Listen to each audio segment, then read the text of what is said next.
Welcome to a place where hearts unwind, infinite threads that gently bind, love and compassion in every line. Together we rise through space and time. Hey, welcome back to Infinite Threads. I'm your host, Bob.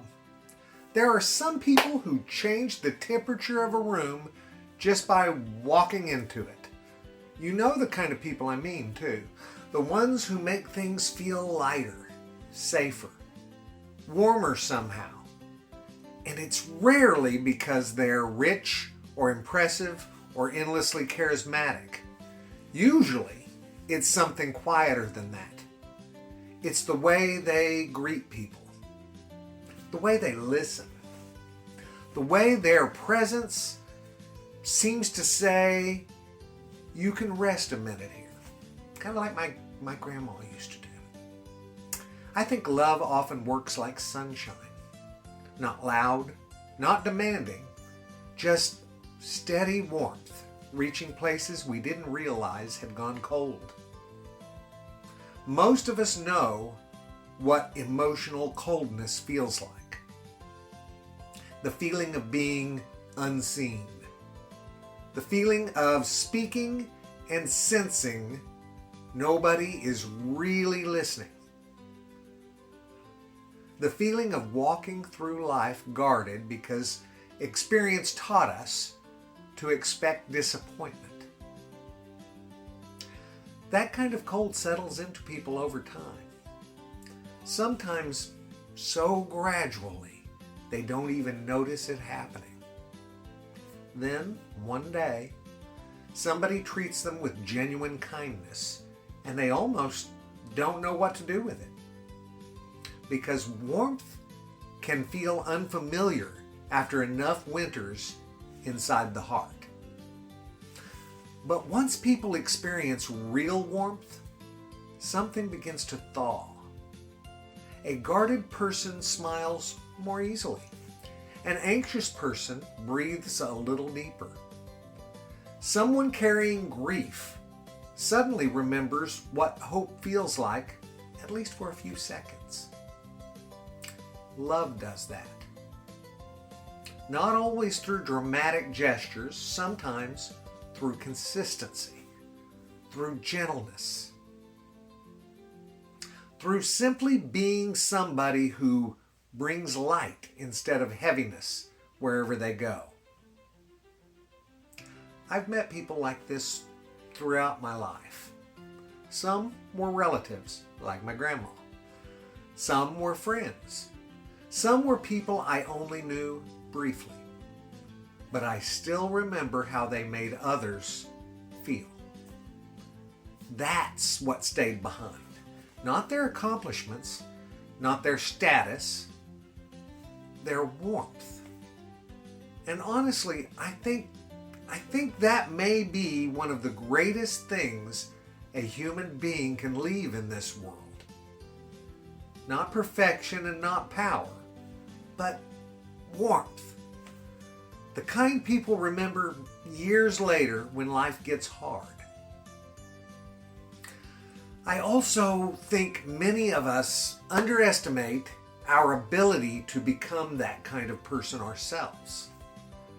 We imagine warmth as a personality trait that you either have or don't have.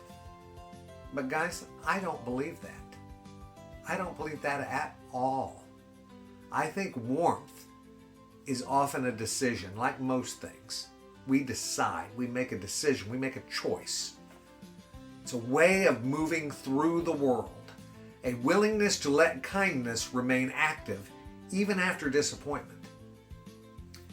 That last part matters because life absolutely gives us reasons to grow cold.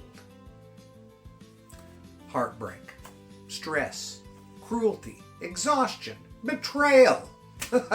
After enough pain, people start protecting themselves by dimming their light.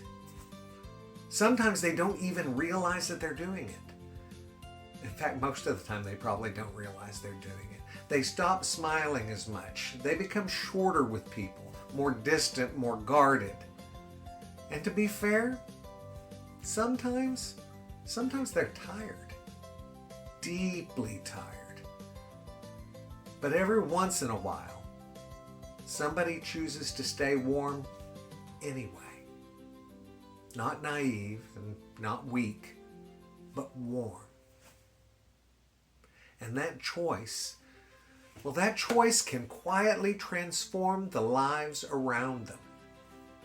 A loving parent, a patient friend, a teacher who notices struggling students, or a coworker who brings encouragement into stressful rooms, a neighbor who still waves every morning. These people become emotional sunlight for others. And I truly believe the world survives partly because of them. Maybe you've known somebody like that. I'm betting you have. Maybe you're listening right now and realizing somebody's warmth helped carry you through darker years of your life. If so, I hope you tell them someday. And if they're no longer here, then maybe the greatest way to honor them is to continue the warmth that they gave you. Pass it forward. We can always do that. We can always make that choice. Become sunlight for somebody else.